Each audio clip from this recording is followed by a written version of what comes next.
Kenapa saya memilih tema tafsir ya? Karena sesungguhnya mempelajari tafsiran Al-Quran ini termasuk dari bagian khairukum man ta'allama al-Qur'ana wa 'allamahu.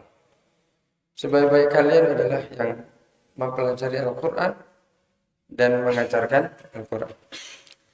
Dan mempelajari Al-Quran itu ya luas tentunya. Termasuk qiraatan atau tilawatan, bagaimana cara membacanya, kemudian tafahuman, memahaminya. Demikian pula tadabburan, bagaimana kita mentadabburi Al-Quran. Karena Allah Subhanahu wa taala mengatakan liyadabbaru ayatih, agar kita mentadabburi Al-Quran. Jadi Al-Quran itu diturunkan oleh Allah Subhanahu wa taala tentu tidak hanya untuk dibaca, akan tetapi agar kita mentadabburi, ya, merenungi, memahami kandungan-kandungan yang ada di dalamnya. Kemudian juga orang yang membaca Al-Quran yang bagus tajwidnya dengan yang kurang bagus, tentu yang lebih banyak pahalanya adalah yang membaca Al-Quran dengan bagus, ya, dengan tajwid, dengan sifat-sifat huruf, makharijul huruf, sehingga pahalanya lebih banyak. Demikian pula orang yang membaca Al-Quran tahu artinya dengan yang tidak mengetahui artinya tentu beda juga. Karena terlebih-lebih bacaan-bacaan yang dia baca dalam sholat, seperti surat Al-Fatihah ini. Tidak ada satu surat pun di dalam Al-Quran yang diwajibkan oleh Allah Subhanahu wa taala untuk kita baca dalam Al-Quran, bahkan sampai 17 kali dalam sehari semalam selain surat Al-Fatihah. Dengan ya. Oke. Bismillah. Ya, demikian pula orang-orang yang membaca Al-Quran, kemudian dia mengetahui artinya, di samping itu dia juga mengetahui tafsirannya, maka orang seperti ini tentu pahalanya itu lebih besar. Ya. Nah, karena manakala kita baca di dalam sholat kita, hal seperti ini akan membantu kita untuk bisa lebih khusyuk, ya, di dalam sholat kita. Nah, seperti itu. Dan tentunya, ya, memahami makna dari surat Al-Fatihah dan tafsirannya ini sangat penting, karena tadi itu, ya, kalau kita misalnya terkait dengan menikah, ya mungkin dalam seumur hidup ada yang cuma satu kali, mungkin ada yang lebih dari itu, tapi mungkin jarang yang sampai 4 kali, kan gitu. Itu harus diketahui ilmunya. Orang naik haji juga demikian. Ya mungkin naik haji dia seumur hidup dia melakukannya sekali, karena wajibnya cuma sekali. Itu harus dia ketahui ilmunya. Apatah lagi surat Al-Fatihah yang kita baca wajib, ya, satu hari semalam itu 17 kali. Jadi kita harus juga mengetahui ilmu-ilmunya. Nah, gitu. Kemudian secara umum, Bapak Ibu yang dirahmati oleh Allah Subhanahu wa taala, bahwa Al-Qur'an itu dikatakan oleh Allah sebagai syifa, sebagai obat, hudal linnas, petunjuk bagi manusia. Ya, kemudian Allah Subhanahu wa taala mengkaitkan kebahagiaan seorang hamba itu, ya, dengan Al-Qur'an.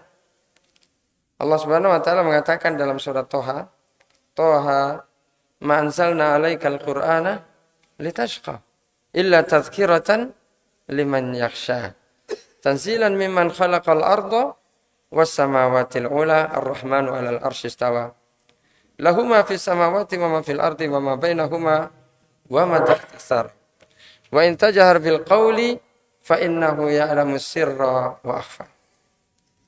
Jadi Allah mengatakan Toha, ma anzalna 'alaikal qur'ana litashqa.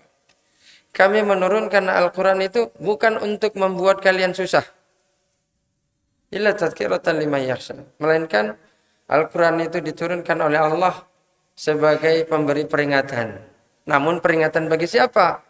Bagi yakhsha, orang-orang yang ada rasa takut di dalam hatinya, yaitu takut kepada Allah Subhanahu wa taala. Memang ya banyak juga yang mendengarkan Al-Qur'an, bahkan kadang ada orang kafir rumahnya di samping masjid ya. Bolak-balik dia mendengarkan Al-Qur'an, akan tetapi tidak bermanfaat baginya. Kenapa? Karena dia tidak memiliki rasa takut kepada Allah Subhanahu wa taala. Jadi ketika Allah Subhanahu wa taala mengatakan Ma anzalna 'alaikal Qur'ana litashqa.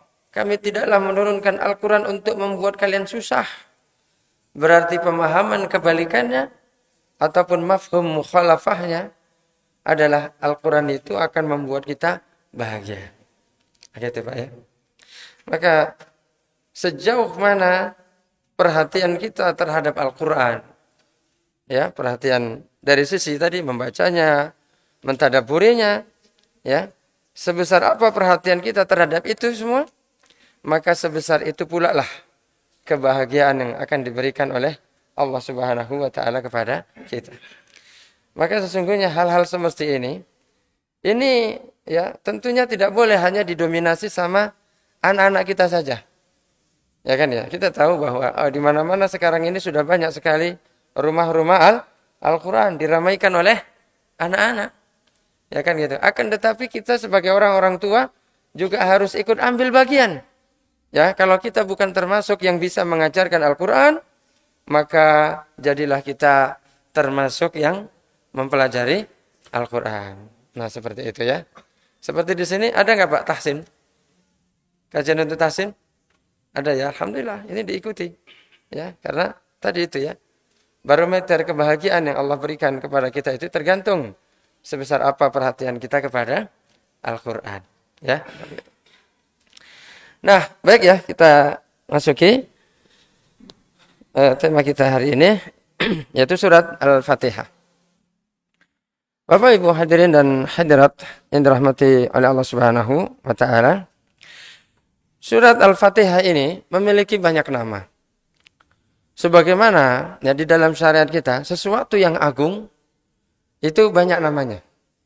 Ya, sesuatu yang mulia itu biasanya banyak namanya. Makanya Allah Subhanahu wa taala memiliki banyak nama. Lillahil asmaul husna fad'uuhu biha. Ya, Allah memiliki nama-nama yang indah. Maka berdoalah kamu kepada Allah dengan nama-nama tersebut. Berapa nama Allah enggak tahu kita. Berapa jumlahnya? Sangat banyak. Ya. Nabi sendiri dalam doanya mengatakan, Allahumma inni as'aluka bikulli ismin huwa lak sammaita bihi nafsaka aw anzaltahu fi kitabik aw 'allamtahu ahadan min khalqik aw ista'sarta bihi fi ilmil ghaibi indak anta ja'alal qur'ana rabi'a qulubina dan seterusnya. Ya Allah, sesungguhnya aku meminta kepadamu ya dengan perantara nama-nama yang kau miliki, nama yang kau cantumkan dalam kitabmu, nama yang kau ajarkan kepada nabimu, atau nama yang kau simpan dalam ilmu gaib yang hanya engkau yang mengetahui. Agar jadikanlah Al-Quran sebagai pelipur hati kami, penyejuk hati kami. Jadi enggak tahu kita berapa banyak nama-nama Allah Subhanahu wa taala. Memang ada hadis yang mengatakan innalillahi tis'an wa tis'ina isman man ahsaha dakhalal jannah. Sesungguhnya Allah memiliki 99 nama, siapa yang menghitungnya dia masuk surga. Tapi kata para ulama ini bukanlah pembatasan. Demikian pula Al-Quran memiliki banyak nama, Nabi Muhammad juga memiliki banyak nama, hari kiamat memiliki banyak nama, surga, neraka juga memiliki banyak nama, termasuklah Al-Fatihah memiliki banyak nama. Ya. Ada sebagian ulama, ya, kalau nggak salah Imam At-Tabari menyebutkan ada sekitar 30 ya nama-nama surat Al-Fatihah dengan mata ke-15 ya. Kita sebutkan sebagian di antaranya. Di antara nama surah Al-Fatihah adalah As-Salah. Ya, surah apa? As-Salah. Ini sebagaimana di dalam hadis yang diriwayatkan oleh Imam Muslim dari Abu Hurairah. Hadis ini adalah hadis qudsi. Nabi sallallahu alaihi wasallam Allah berfirman, "Qasamtu salata baini wa baina abdi." Ya, nisfain. Aku membagi salat antara aku dan hambaku menjadi dua bagian. Yang dimaksud salat di sini adalah surat Al-Fatihah. Karena setelahnya Allah bilang begini. Idza qala al-'abdu alhamdulillahi rabbil alamin. Apabila seorang hamba mengatakan alhamdulillahi rabbil alamin, Allah mengatakan hamidani abdi. Ya. Hambaku lagi memujiku. Pujian untuk Allah tentu bagiannya Allah Subhanahu wa taala. Wa idza qala al-'abdu ar-rahmanir rahim. Ketika hamba mengatakan ar-rahmanir rahim, maka Allah pun menjawab asna alayya abdi. Hambaku lagi memuliakan aku. Asna juga diartikan memuji ya. Ini juga bagian dari Allah Subhanahu wa taala. Wa idza qala, dan apabila hambaku berkata maliki yaumiddin, maka Allah mengatakan majjadani abdi. Hambaku lagi mengagungkan aku. Dan ketika hamba mengatakan iyyaka na'budu wa iyyaka nasta'in, kepadamu aku menyembah dan kepadamu aku mohon pertolongan, maka Allah mengatakan hadza baini wa baina abdi. Ini antara aku dengan dan hambaku. Maksudnya sebagiannya untuk Allah, sebagiannya untuk hamba. Wali abdi mas'al. Dan untuk hambaku apa yang dia minta. Nah kan gitu. Bagian Allah dalam ayat ini apa? Iyyaka na'budu wa iyyaka nasta'in. Iyyaka na'budu. Kepadamu lah aku menyembah. Ya. Ibadah untuk Allah. Ini yang dimaksud bagiannya Allah. Adapun bagiannya hamba nasta'in. Dan kepadamu aku mohon pertolongan. Ini bagian hamba. Dan Allah mengatakan untuk hambaku apa yang dia minta. Artinya doanya akan dikabulkan oleh Allah Subhanahu wa taala. Kemudian ketika hamba mengatakan ihdinas siratal mustaqim, tunjukilah aku jalan yang lurus, maka Allah mengatakan hadza li abdi wa li abdi mas'al. Ya. Ini untuk hambaku dan untuk hambaku apa yang dia minta. Siratal ladzina an'amta 'alaihim ghairil maghdubi 'alaihim waladdallin, ya. Yaitu jalan orang-orang yang kau anugerahkan nikmat kepada mereka, bukan jalan orang-orang yang kau murkai, bukan pula jalan mereka yang sesat. Kata Allah, ini adalah bagian hambaku dan bagian hambaku apa yang dia minta. Kan itu. Jadi di sini ketika Allah mengatakan qasamtus sholata, aku membagi salat, kemudian setelahnya ternyata Allah membacakan surat Al-Fatihah. Berarti yang dimaksud salat dalam hadis ini adalah surat Al-Fatihah. Inilah dalil bahwa surat Al-Fatihah itu juga dinamakan as-salah. Ya. Nah, kemudian surat Al-Fatihah juga dinamakan dengan Al-Fatihah. Yang artinya pembuka. Ya, kenapa? Karena surat Al-Fatihah itu dijadikan sebagai pembuka kitabullah, yaitu Al-Quran. Letaknya dia di awal. Walaupun kita harus paham ya Bapak Ibu, hadirin dan hadirat yang dirahmati oleh Allah, susunan yang ada di dalam Al-Quran, sebagaimana yang ada di hadapan kita ini, pertama surah Al-Fatihah, kedua Ali Imran, Al-Baqarah, kemudian Ali Imran, An-Nisa dan seterusnya, itu tidaklah menunjukkan urutan turunnya. Nah kan itu tidak menunjukkan urutan turunnya. Di mana kita tahu bahwa ayat yang pertama sekali turun di Gua Hira apa itu? Al-Alaq. Iqra bismi rabbikal ladzi khalaq, khalaqal insana min 'alaq, iqra wa rabbukal akram, sampai 5 ayat ya, 1 sampai 5. Nah, dan di sini juga terdapat pelajaran bahwa ketika Allah Subhanahu wa taala menurunkan satu surat, itu tidak mesti harus lengkap sekaligus turun ya. Kalau sudah turun surat Ali Imran berarti belum turun surat An-Nisa, enggak seperti itu. Ya kan, ya turunnya itu campur-campur. Hanya saja Nabi Shallallahu Alaihi Wasallam kemudian yang menyusunnya, ya, memerintahkan kepada juru tulisnya Nabi Sallallahu Alaihi Wasallam, seperti sahabat Nabi yang mulia Utsman bin Affan, ya, Muawiyah, ya, ataupun Zaid bin Sabit, ya kan. Nah, termasuk Muawiyah, ya kan itu. Letakkan ayat ini di surat yang ada berita ini. Letakkan ayat ini di surat yang ada hukum ini. Nah, seperti itu. Itu memang Nabi yang menyusunnya atas petunjuk dari Allah Subhanahu wa taala. Makanya di dalam surat Al-Maidah, di mana surat Al-Maidah itu kan urutannya keberapa itu? Keempat ya Pak ya. Al-Fatihah, Ali Imran, Al-Baqarah, Ali Imran, An-Nisa, kemudian Al-Maidah, kelima. Ya kan gitu. Akan tetapi ya, dalam surat Al-Maidah itu ada satu ayat di mana dia merupakan ayat yang terakhir kali turun. Yaitu surat Al-Maidah ayat yang ke-3. Al-yauma akmaltu lakum dinakum wa atmamtu alaikum ni'mati wa raditu lakumul Islam madina. Nah, seperti itu. Pada hari ini telah sempurnakan untuk kalian agamaku, ya untuk agama kalian, dan aku sempurnakan nikmatku untuk kalian, dan aku ridho Islam sebagai agama kalian. 80 hari setelah ayat ini turun, ya, turunnya itu di Arafah, ya, ketika Nabi sallallahu alaihi wasallam sedang wukuf, maka 80 hari setelah itu Nabi Muhammad sallallahu alaihi wasallam meninggal dunia. Jadi begitu ya, yaitu susunan Al-Qur'an. Ya. Namun di dalam sebuah hadis, ya, Nabi sallallahu alaihi wasallam, ya, ini hadis muttafaqun alaih, ya. Dari Ubadah bin Samit, Nabi sallallahu alaihi wasallam mengatakan, la salata liman lam yaqra bi Fatihatil Kitab. Tidak ada salat bagi siapa yang tidak membaca Fatihatil Kitab. Tidak membaca pembuka kitab. Maksudnya surat Al-Fatihah.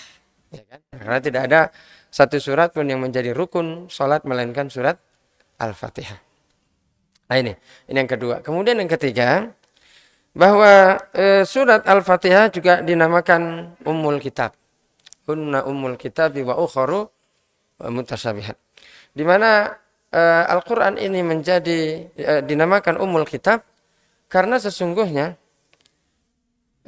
semua isi kandungan Al-Qur'an ini itu kembalinya bermuaranya itu ke surat Al-Fatihah. Jadi ibaratnya surat Al-Fatihah itu seperti matan, ya. Seperti rangkuman dari kandungan Al-Qur'an, ya, sehingga dia jadi tempat kembali. Ya, ummu itu artinya induk, ya. Induk itu kan tempat kembali. Ya kan, Ummul Qura itu Mekah.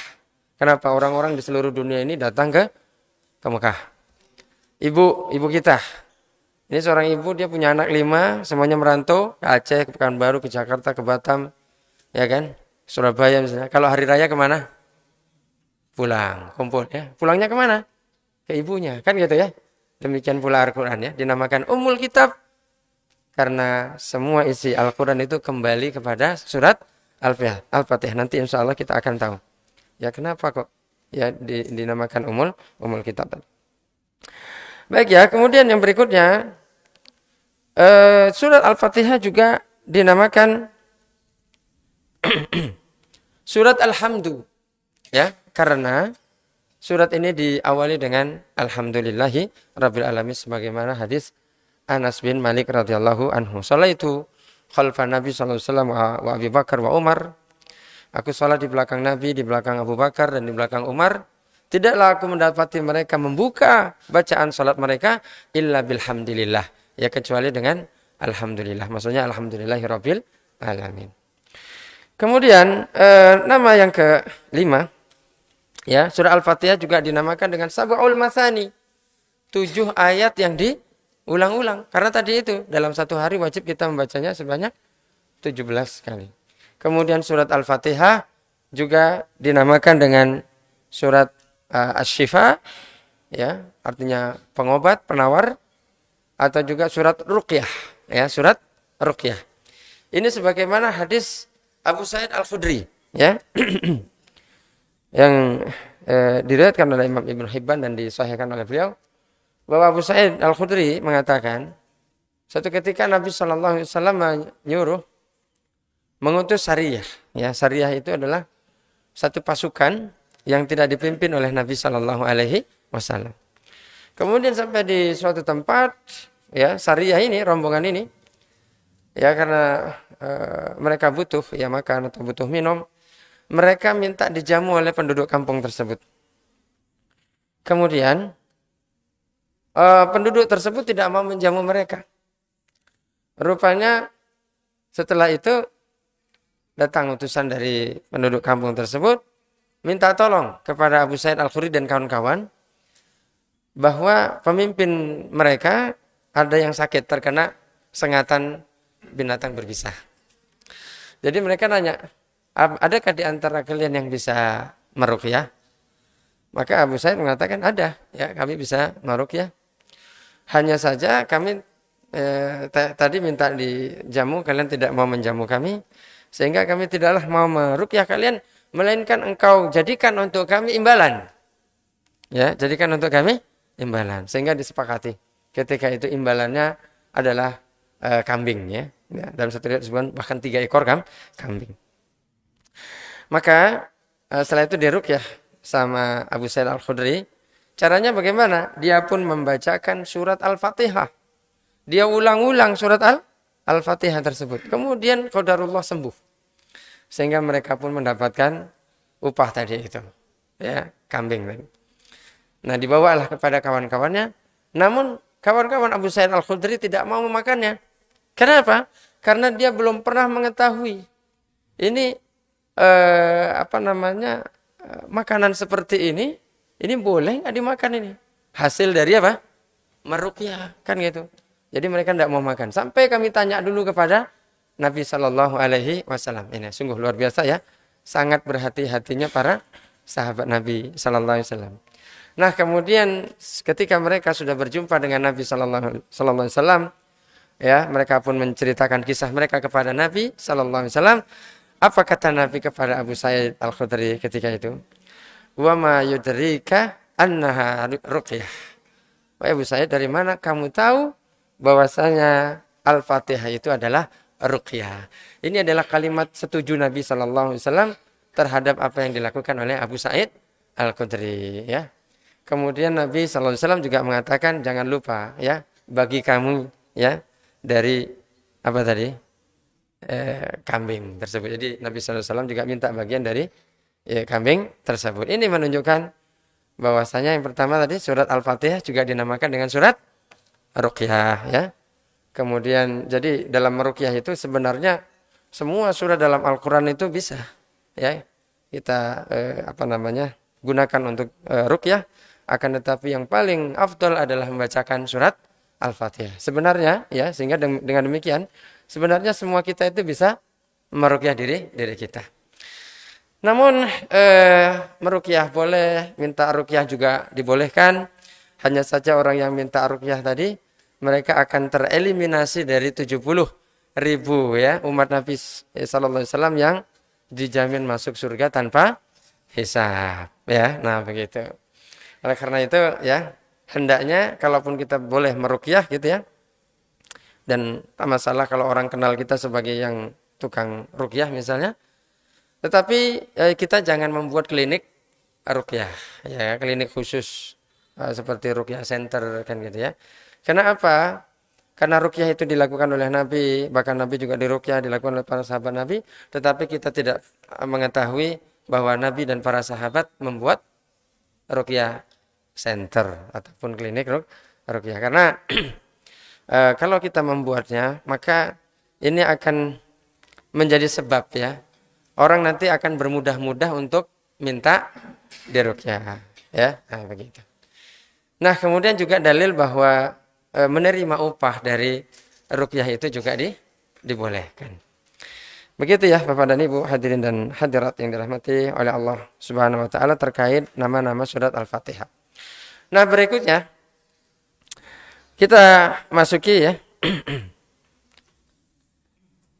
terkait dengan lafaz Bismillahirrahmanirrahim. Lafaz Bismillahirrahmanirrahim dalam Al-Quran itu ada 2 model, Pak. Yang pertama adalah yang terdapat di dalam surat An-Naml. Ini suratnya Nabi Sulaiman. Innahu min Sulaimana wa innahu Bismillahirrahmanirrahim. Untuk yang ini, ya, Bismillahirrahmanirrahim yang ada dalam surat An-Naml ini, seluruh ulama itu sepakat bahwa ini adalah ayat Al-Quran. Ijma' para ulama. Ya, namun yang dikhilafkan oleh para ulama adalah Bismillahirrahmanirrahim yang ada di awal surat Al-Fatihah. Apakah dia termasuk bagian dari surat Al-Fatihah atau tidak? Nah, Imam Ibnu Jarir di dalam kitab tafsirnya mengatakan bahwa ada 3 pendapat, ya, dalam hal ini.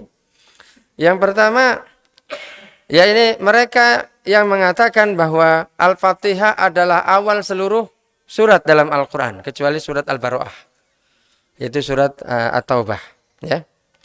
Nah, ini adalah pendapatnya Abdullah bin Mubarak.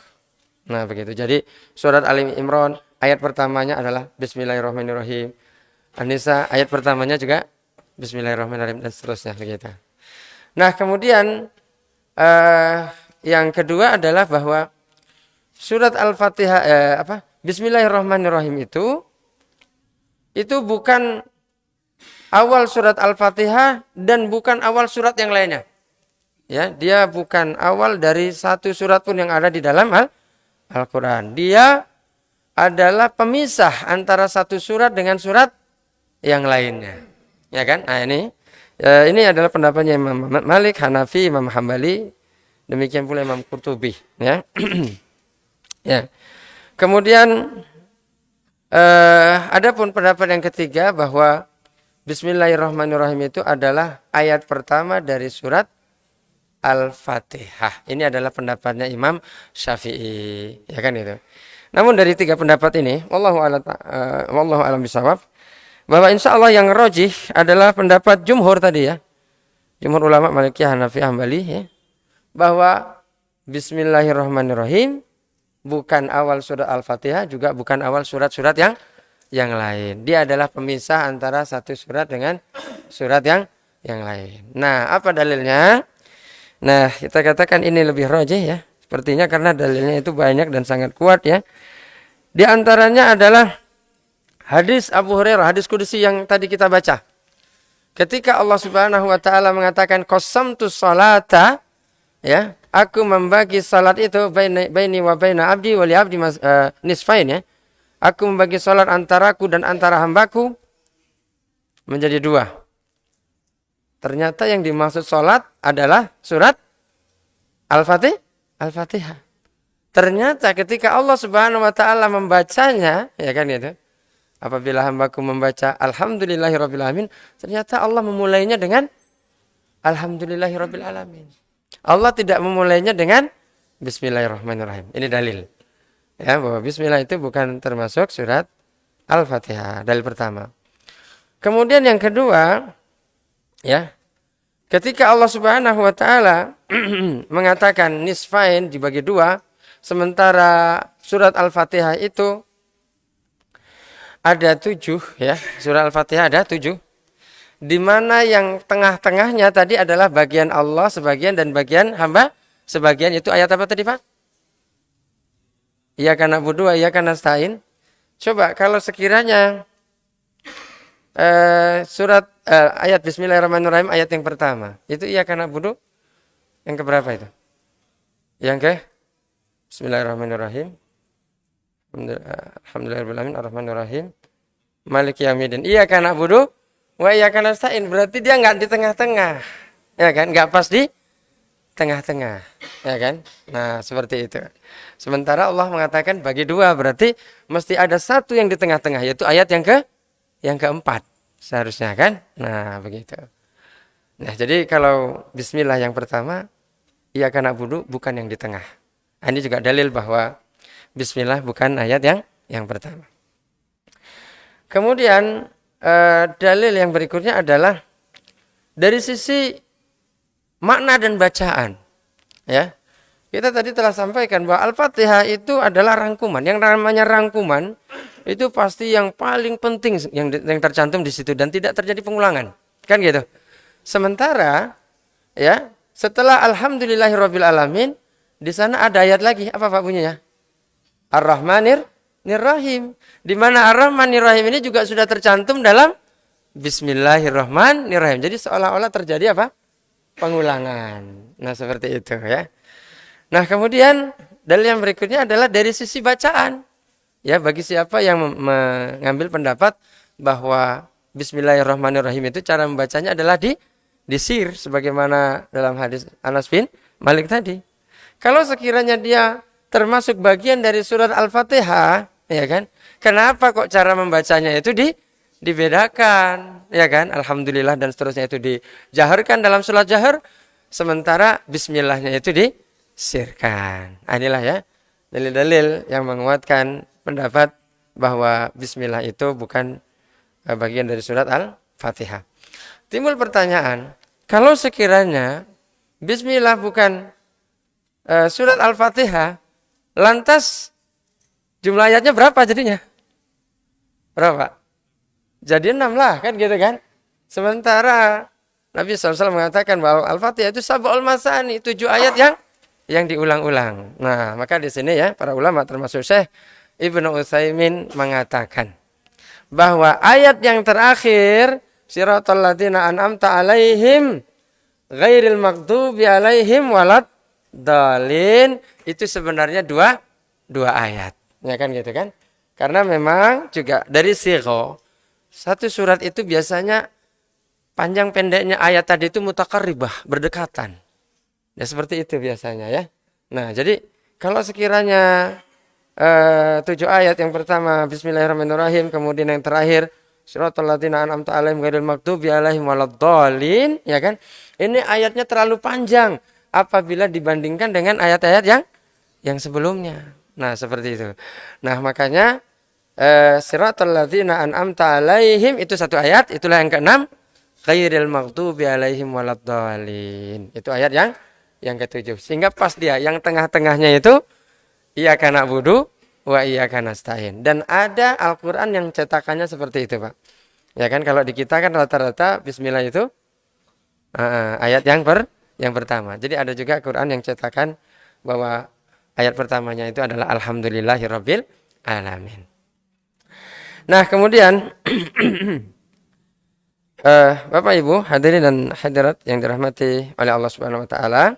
Namun ya, walaupun demikian ya, membaca bismillah itu termasuk yang disyariatkan ketika kita membaca surat Al-Fatihah ya. Hanya saja di sini ada khilaf di antara ulama, tentunya khilafnya berdasarkan tadi dia termasuk Al-Fatihah atau tidak. Kalau mazhab Syafi'i mewajibkan membaca Bismillahirrahmanirrahim tadi, ya kan? Namun mazhab yang lain ya itu tidak mewajibkan. Jadi ya membaca Bismillahirrahmanirrahim itu sifatnya sunnah, ya kan? Andai kata seseorang tidak membacanya itu juga sah, ya kan? Artinya sholatnya juga sah kan gitu. Bapak Ibu hadirin dan hadirat yang dirahmati oleh Allah Subhanahu wa taala. Kemudian dan Bismillahirrahmanirrahim ini itu sebagaimana di dalam hadis yang umum Nabi mengatakan kullu amrin tibalin la yubda'u bi bismillah fahuwa akhta. Ya, setiap amalan tidak dimulai amalan yang penting tidak dimulai dengan bismillah maka dia akhta. Akhta artinya terputus. Terputus artinya naqisul ajr, kurang pahalanya. Jadi secara umum kalau kita mau berbuat sesuatu yang baik maka awali dengan apa? Bismillahirrahmanirrahim. Walaupun dalam hadis ya ada secara khusus Nabi menyebutkan seperti misalnya ketika mau makan, ketika mau berwudu ya. Termasuk ketika mau bersetubuh dengan istri ya, berjima ya. Kemudian ketika hendak meruqyah, ketika buka baju ya kan atau pakai baju, itu jangan lupa baca bismillah. Karena Nabi mengatakan satrul ma bainal jinni ya wa warati bani Adam, sesungguhnya pemisah atau penutup antara jin dan aurat anak Adam aurat kita adalah baca bismillah. Ini jangan lupa ya. Terkhusus ibu-ibu ya, para wanita kalau mau buka baju itu baca bismillah. Supaya apa? Supaya jin tadi itu tidak bisa melihat kita, ya kan? Nah, kalau jin ya melihat aurat kita ini payah ya. Ya, nanti bisa jadi entah dia tertarik dengan kita sehingga akhirnya ada mudarat-mudarat yang muncul di belakang itu seperti merasuki dan lain sebagainya ya. Ketika kita hendak masuk WC juga diperintahkan untuk membaca doa ya supaya aurat kita yang namanya buang hajat tentu kita harus buka aurat kan gitu kan, agar aurat kita tetap tertutup maka bacalah doa sebelum kita masuk toilet ya. Nah, termasuk juga ketika kita tergelincir atau kendaraan kita tergelincir. Biasanya Pak kalau misalnya kita jalan kepleset atau naik kereta kepleset, kita baca apa Pak? Allahu Akbar mungkin ya. Nah, Allahu Akbar ya, nggak apa-apa, bagus ya. Atau mungkin ada yang baca innalillah wa inna ilaihi raji'un ya. Ya, ini nggak masalah karena memang itu musibah ya. Akan tapi sesungguhnya yang paling afdol adalah ketika kita tergelincir kita membaca bismillah. Ya kan gitu. Karena Nabi SAW mengatakan idza usirat bika dabatun idza atharat bika dabatun fala taqul ta'isa syaitan. Apabila kendaraan kalian itu tergelincir, maka janganlah kalian mengatakan celakalah setan. Ya kan itu kan. Kadang-kadang kan kita latah kan, kita kepleset, wah memang setan ini kan gitu kan. Nah, seperti itu. Kalau kita baca itu, maka apa yang terjadi? Ya ta'azam. Setan tadi akan tambah gede, tambah besar. Sehingga dia mengatakan memang aku yang telah melakukannya. Dia besar kepala. Bahkan gak cuma kepalanya doang yang besar. Semuanya besar. Ya kan, karena apa? Dia merasa angkuh, bangga. Karena dia telah berhasil mencelakai orang. Nah, seperti itu. Akan tetapi, katakanlah bismillahirrahmanirrahim. Ya. Dengan demikian setan akan bertambah kecil. Dan dengan demikian ya kita tawakal kita kepada Allah itu lebih besar. Kemudian juga otomatis kita insya Allah akan ditolong oleh Allah. Kemudian kalaupun terjadi musibah kepada kita, maka kita yakini itu semua sudah takdir dari Allah. Dan dibalik itu pasti ada hikmahnya. Gitu ya. Baik ya jemaah yang dirahmati oleh Allah Subhanahu wa taala. Dan orang yang membaca bismillah ya, maka dia akan ditolong oleh Allah Subhanahu wa taala. Karena sejatinya dia sedang bertawasul kepada Allah Subhanahu wa taala. Kita mau makan baca bismillah. Mau apa lagi? Mau bekerja, membaca, mau nulis, mau naik kendaraan kita baca bismillah. Itu sejatinya kita berdoa kepada Allah dengan tawasul. Tawasul itu apa? Tawasul itu kita berdoa kepada Allah dengan menyebut sesuatu yang bisa mengkuatkan doa kita agar lebih dikabulkan oleh Allah Subhanahu wa taala. Dan tawasul itu yang boleh ada 3 ya, yaitu dengan asma wa sifat, dengan nama-nama dan sifat-sifat Allah. Kita mau minta rezeki misalnya, Allah ya Rahman ya Rahim ya Hayyu ya Qayyum ya Razzaq. Kemudian kita sebutkan hajatan kita. Itu namanya tawasul dengan asma wa sifat. Atau tawasul dengan amal soleh. Ya kan? Seperti kita habis sedekah, kemudian kita bilang, ya Allah tadi aku udah sedekah, segoni ku berikan kepada fakir, miskin, ya Allah aku sekarang lagi sakit, sembuhkanlah aku misalnya kan. Ini namanya tawasul dengan amal soleh, ya kan? Dalilnya seperti yang disebut oleh Nabi dalam hadis orang yang terjebak dalam gua itu ya. Atau tawasul dengan orang soleh yang masih hidup, yang memang mampu untuk mendoakan kita. Ya, seperti kita datangi para guru-guru kita, para syekh, ya orang-orang yang kita pandang alim kan, kemudian kita minta doa sama mereka, ya. Nah, seperti itu. Ini seperti yang dilakukan oleh Umar bin Khattab ya ketika Nabi sallallahu alaihi wasallam meninggal dunia, ya. Beliau minta tolong kepada Abbas paman Nabi untuk berdoa. Ya, minta hujan ketika itu. Nah, kemudian ya hadirin dan hadirat yang dirahmati oleh Allah, kita masuki ya ayat yang pertama. Bismillahirrahmanirrahim. Kita ikut yang mana nih Pak? Yang bismillah. Tolong ya kita bahas dulu ya. Bismillahirrahmanirrahim. Jadi bismillah itu ya. Anggaplah kita mengikuti yang bismillah misalnya ayat yang pertama ya. Tadi ya bismillah itu termasuk tawasul. Kemudian Allah ya. Allah itu adalah alamunillah. Maksudnya nama khusus bagi Allah Subhanahu wa ta'ala. Ya, alamunillah. Maka nama Allah ini ya, kenapa dia dikatakan alamunillah, nama khusus bagi Allah Subhanahu wa taala? Karena seluruh nama-nama yang lain itu merupakan sifat bagi Allah Subhanahu wa taala. Kemudian yang kedua, tidak ada satupun yang berhak dan kayaknya tidak ada yang berani menamakan dirinya dengan nama ini. Nama Allah. Ya kan gitu. Antum pernah kenalan sama orang. Namaku apa namanya? Faiman misalnya. Siapa namamu? Namaku Allah. Kan itu. Pernah enggak, Pak? Ada yang seperti itu. Oh, kita diundang akikah si fulan. Nah, istrinya baru lahiran, laki-laki. Anaknya siapa? Allah. Ada pernah enggak? Enggak ada yang berani ya menamakan dirinya dengan nama Allah Subhanahu wa taala. Ya kan gitu ya. Kalau nama yang lain seperti Karim, ya kan masih ada orang yang dikasih nama Karim ataupun Aziz, masih ada orang yang dikasih nama Aziz. Tapi kalau Allah enggak ada yang berani. Bahkan Fir'aun yang mengaku dirinya sebagai Tuhan, dia enggak pernah mengatakan bahwa dirinya adalah Allah. Dia ya mengatakan Ana rabbukumul a'la. Aku adalah Tuhanmu yang paling tinggi. Itu yang dikatakan oleh Fir'aun. Dan Allah itu artinya makluh ataupun ma'bud, yaitu yang berhak untuk disembah, ya. Kemudian Ar-Rahmanir Rahim, yang maha pengasih lagi maha penyayang. Nah, sebenarnya Ar-Rahman dan Ar-Rahim ini itu satu maknanya, ya, pengasih dan penyayang. Hanya saja ada yang menafsirkan Rahman artinya dzu rahmatin wasi'ah. Allah Subhanahu wa taala memiliki rahmat yang sangat luas. Adapun Rahim dzu rahmatin wasilah. Allah memiliki rahmat yang sampai kepada hambanya. Ada yang menafsirkan Rahman adalah rahmat Allah yang umum sifatnya. Ya, adapun Rahim adalah rahmat Allah yang khusus. Nah, jadi semuanya ini benar, ya. Semua tafsiran ini benar karena saling melengkapi, bahwa Rahman, Allah memiliki rahmat yang luas karena memang rahmat Allah itu sangat luas. Ya kan? Nah, dan di antara bukti luasnya rahmat Allah Subhanahu wa taala, maka tidak ada satu nikmat pun yang sampai kepada kita melainkan itu datang dari Allah. Allah memberikan nikmat kepada kita yang banyak dan yang bermacam-macam, ya. Dan bahkan sesuatu yang seringkali kita tidak memintanya juga diberikan oleh Allah Subhanahu wa taala. Ya kan itu, ya.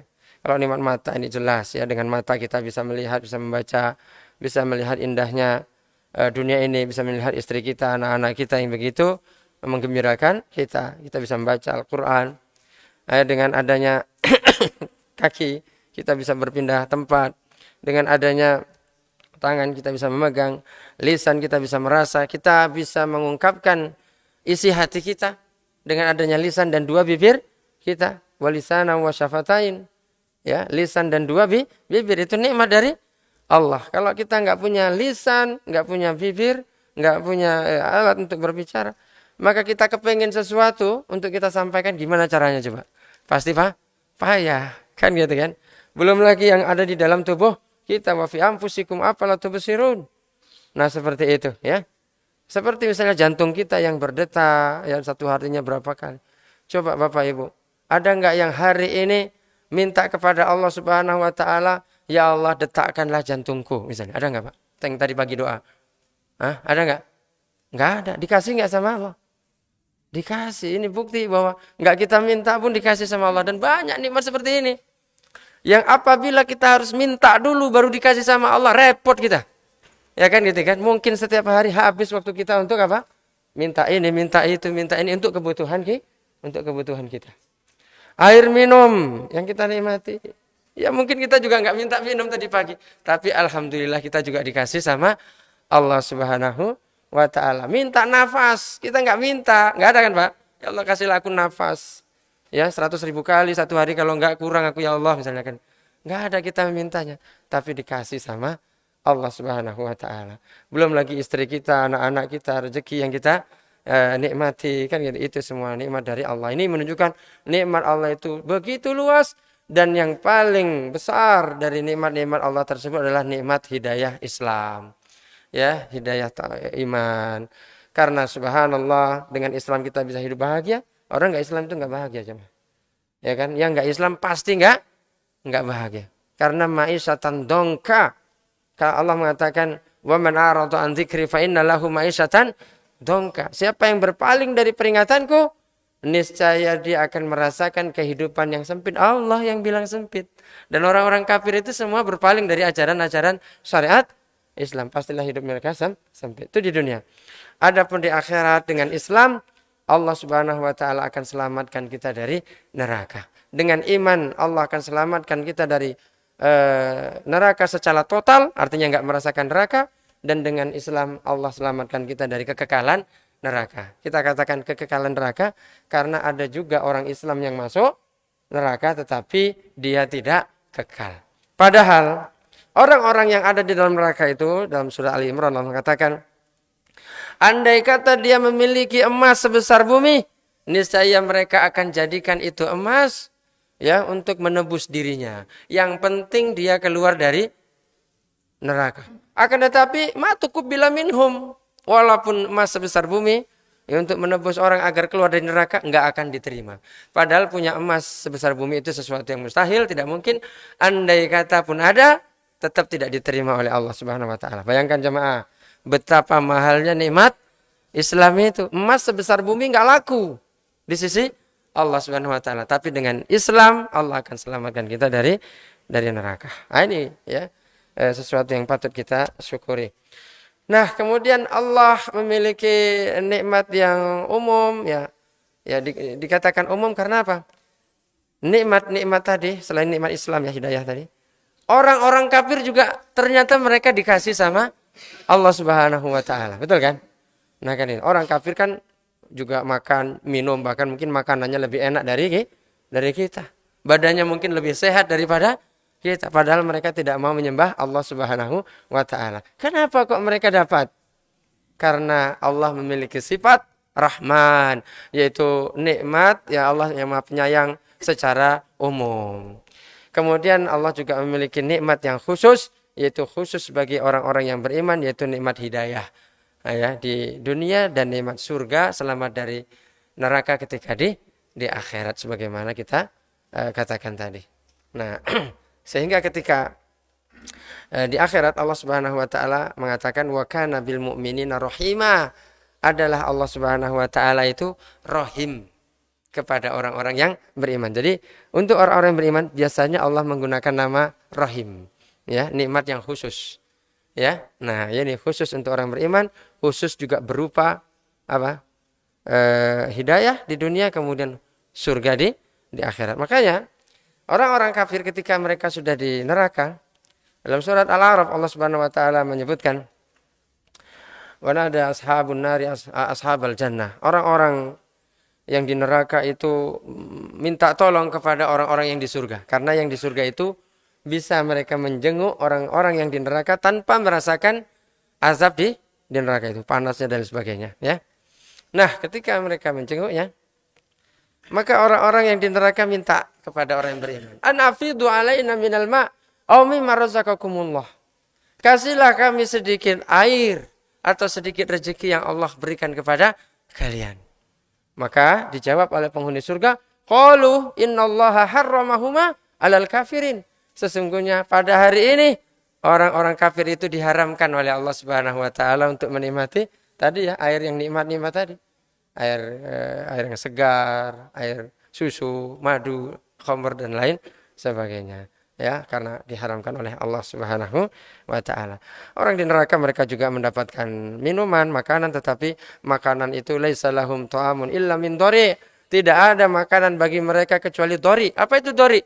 Buah berduri. Ya, la yusminu wa la yughni minju. Tidak mengenyangkan dan tidak menghilangkan lapar, ya, tidak menggemukkan dan juga tidak menghilangkan lapar. Luar biasa. Kalau cerita sesuatu yang ada di neraka, misalnya cerita panas, cerita tajam, cerita runcing, maka nggak ada bandingannya dengan yang ada di dunia. Jadi kalau di dunia, duri apa yang paling tajam? Duri apa, Pak? Mungkin duri sawit atau duri salak, pokok salak, ataupun duri rotan, itu yang paling tajam. Maka di neraka durinya lebih tajam dari itu. Itulah yang akan menjadi makanan. Ini baru sisi makanan. Wa ta'aman dza ghussatin wa adzaban alima. Makanan yang memiliki duri yang ketika dimakan nyangkut di tenggorokan, makannya setengah mati, ya. Wa adzaban alim. Rupanya sampai di perut tidak menggemukkan dan tidak menghilangkan lapar. Padahal tujuan orang makan itu supaya apa, Pak? Selain berenak-enak, yang paling penting adalah selamat dari rasa lapar yang menggigit. Kan itu ya, karena lapar itu perih, lapar itu sakit. Kan gitu ya. Nah itu. Ya, itu Ar-Rahman dan Rahimnya. Kemudian ayat yang berikutnya, Ar-Rahman, alhamdulillahi rabbil alamin, ya. Alhamdulillahi rabbil alamin. Alhamdu, segala puji bagi Allah. Segala puji hanya milik Allah, Rabbil Alamin. Rabb semesta alam. Jadi, para ulama mengatakan bahwa alhamdu, alif lam yang ada dalam kata alhamd, ya, itu adalah istighraq, yang artinya untuk menunjukkan meliputi. Yang artinya, kalau kita terjemahkan dalam bahasa Indonesia, segala puji hanya milik Allah. Namun ya, dalam menterjemah itu kadang kita agak kesulitan mencari kata yang sepadan. Ya kan gitu. Bahwa di dalam bahasa Arab ya, kata pujian itu banyak mufradatnya. Hamidah yahmadu itu memuji, asna yusni itu juga memuji, madah yamdahu itu juga memuji. Tetapi kalau hamidah yahmadu itu istimewa pujiannya. Ya kata Syekh Ibnu Utsaimin dalam tafsirnya, alhamdu adalah wasful mahmud bil kamal ma'at ta'zim wal mahabbah. Itu kata beliau. Alhamdu adalah memuji sesuatu ya, karena sesuatu itu memiliki kesempurnaan dan pujian tersebut disertai pengagungan dan rasa cinta kasih. Inilah pujian alhamdu. Kalau terkurangi dari ini, ya tidak tercukupi syarat-syarat ini, maka pujiannya itu bukan hamidah yahmadu, bukan alhamdu, akan tetapi hanya sekedar madah yamdahu gitu saja. Ya, pujian biasa. Nah, karena tidak semua orang yang memuji itu berarti dia mencintai. Kan gitu Pak ya? Dan tidak semua orang memuji berarti menghormati ataupun mengagungkan. Seperti misalnya gini Bapak Ibu. Katakan misalnya orang Jepang. Ya, orang Jepang itu pintar-pintar mungkin ya. Kenapa kita katakan pintar? Oh, mereka bisa bikin mobil, bisa bikin kereta, bisa bikin komputer, bisa bikin robot mungkin kan gitu. Yang sangat canggih. Maka kita memuji, oh hebat ya. Orang Jepang itu hebat gitu. Hebat. Nah, ini pujian biasa atau pujian alhamdulillah, Pak? Pujian biasa atau alhamdulillah? Biasa. Kenapa? Memang kita memuji ini orang-orang Jepang yang pintar ini. Akan tetapi apakah kita mencintai mereka? Jawabnya enggak. Ya, kita puji mereka karena ada sebagian kelebihan mereka. Sempurna juga enggak, tapi ada kelebihan. Nah, seperti itu. Apakah kita mengagungkan mereka? Mungkin juga tidak. Nah, kan gitu ya. Nah, makanya ini bukan alhamdulillah. Kepada raja misalnya ataupun presiden. Ketika ada seorang memuji-muji raja, muji-muji presiden, apakah ini dikatakan alhamdulillah atau pujian biasa? Juga pujian biasa. Kenapa? Tidak terpenuhi syarat-syarat alhamdulillah. Ya kan gitu ya. Karena apa? Terkadang orang memuji raja karena apa? Mungkin dia menghormati ya, karena dia seorang raja. Ya, namun apakah dia mencintai? Belum tentu. Belum tentu seorang raja itu mencintai rajanya, ya kan? Nah, seperti misalnya kaum muslimin yang tinggal di Amerika, rajanya orang Nasrani, orang Kristen, tentu kan nggak dicintai rajanya, kan gitu kan? Nah, tapi dipuji mungkin tegas atau apa gitu kan? Nah, kepada ibu kita ketika kita memuji, apakah alhamdulillah atau juga pujian yang biasa? Tetap biasa. Walaupun kita memuji ibu kita karena cinta, kita mencintai ibu kita juga menghormati ibu kita, ya kan? Karena dialah yang telah mengandung, melahirkan, merawat kita. Dia susah untuk kita. Akan tetapi, apakah ibu kita memiliki kesempurnaan? Jawabnya, tidak. Maka ibu kita juga enggak berhak untuk dipuji dengan alhamdulillah. Kita enggak boleh mengatakan alhamdulillah ummi. Segala puji untuk ibuku, enggak boleh, ya kan? Karena enggak terpenuhi syaratnya. Yang memenuhi syaratnya cuma Allah. Ya, makanya alhamdulillah. Segala puji bagi Allah Subhanahu wa taala. Nah, adapun ya Allah Subhanahu wa taala tadi dipuji karena Allah memiliki kesempurnaan. Allah itu apa yang sempurna? Sempurna segalanya. Segala sisi Allah itu sempurna. Yang pertama, sempurna dari sisi zatnya. Keindahan zatnya. Termasuk wajah Allah Subhanahu wa ta'ala. Ya, karena Allah memiliki wajah. Wa yabqa wajhu rabbika dzul jalali wal ikram. Dan ketika terjadi hari kiamat, maka semuanya musnah, tinggallah wajah Allah Subhanahu wa taala yang memiliki keagungan dan kemuliaan. Nabi Musa alaihissalam ketika beliau telah mendengar suaranya Allah Subhanahu wa taala, manakala beliau diundang oleh Allah di Bukit Tursina ya, selama 40 hari, Nabi Musa bercakap-cakap langsung dengan Allah. Beliau bercakap, Allah juga bercakap dan langsung didengar oleh Nabi Musa. Dan ini jarang-jarang terjadi. Biasanya Nabi itu kalau mau mendapatkan wahyu dari Allah lewat perantara malaikat Jibril. Nah, ini keistimewaan Nabi Musa. Makanya Allah mengatakan wa kallamallahu Musa taklima, dan Allah berbicara dengan Musa dengan sebenar-benarnya. Ya, berarti Allah memiliki sifat kalam tadi ya.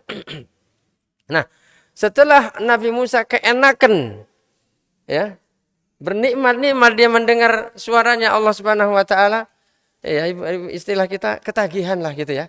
Maka beliau pun meminta agar diperkenankan untuk melihat wajah Allah Subhanahu wa taala. Ya kan begitu kan? Nah, maka dia pun minta kepada Allah, Rabbi arini anzur ilaik. Ya Allah, nampakkanlah dirimu agar aku bisa melihatmu. Maka Allah mengatakan, qala lan tarani, kamu tidak bisa melihatku, walakin unzur ilal jabal. Tapi tengoklah ke gunung itu. Ya. Ini istaqarra makanah. Kalau gunung itu tetap, fasawfa tarani, maka kamu dapat melihatku. Falamma tajalla rabbuhu lil jabal ja'alahu dakka wa kharra Musa sa'iqa. Ketika Allah hendak menampakkan dirinya, maka gunung tersebut hancur lebur. Nabi Musa pun jatuh tersungkur pingsan. Ya kan? Nah, ini menunjukkan bahwa ya ketika Nabi Musa kepingin sekali melihat Allah, bahwa Allah itu memiliki keindahan. Demikian pula ya, dan di dunia ini kita tidak ada seorang pun yang bisa melihat wajah Allah. Nabi Musa yang seperti itu hebat dan kuatnya nggak bisa melihat Allah.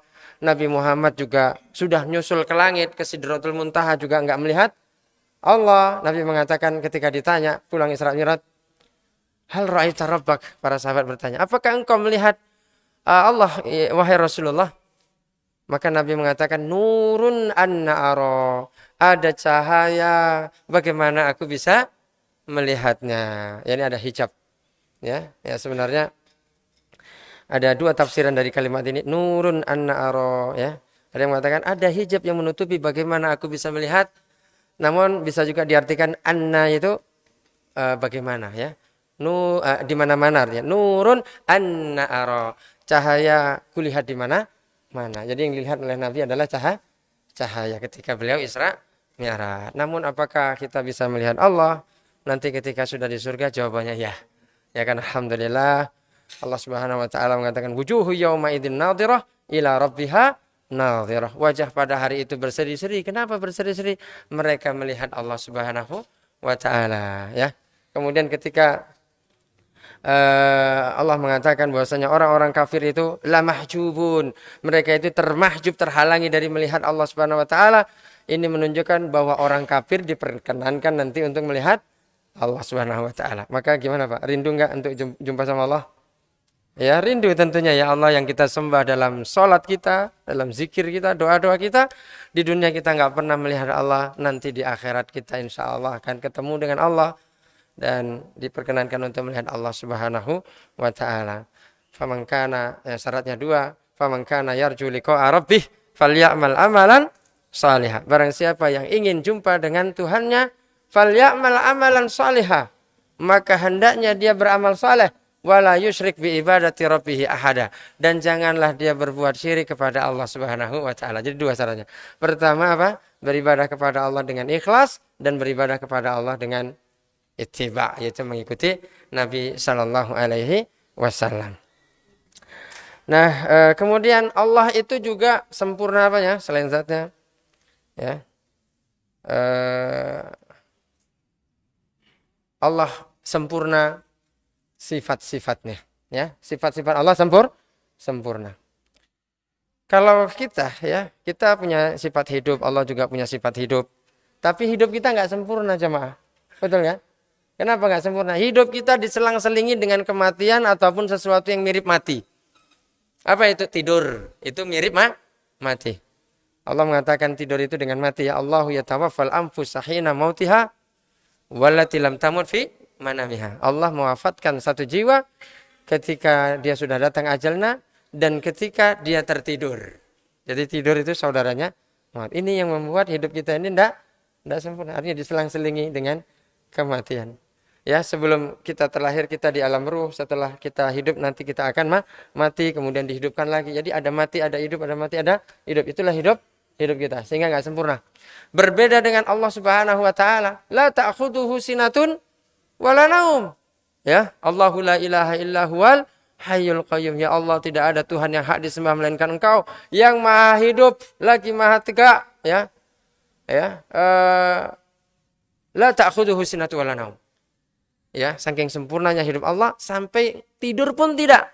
Enggak usahkan tidur, ngantuk pun tidak. Itulah diantara kesempurnaan sifat Allah. Kita juga memiliki sifat, misalnya sifat As-Sami, ya, Al-Basir, Al-Alim, mendengar, melihat. Allah memiliki sifat Sami. Tapi beda kalau kita mendengar tapi pendengaran kita itu penuh dengan kelemahan, ya, dengan kekurangan. Ya, kita di sini orang berbicara 500 meter di depan kita, kalau nggak pakai pengeras suara nggak dengar kita, ya kan? Bahkan kalau kita dibatasi oleh kawan kita di dinding kaca yang tertutup rapat, dia mengok-mengok di sana, kita juga nggak bisa melihat. Itulah pendengaran kita. Namun pendengaran Allah bagaimana? Sempurna. Ya, di antara bentuk sempurnanya pendengaran Allah Subhanahu wa taala adalah apa?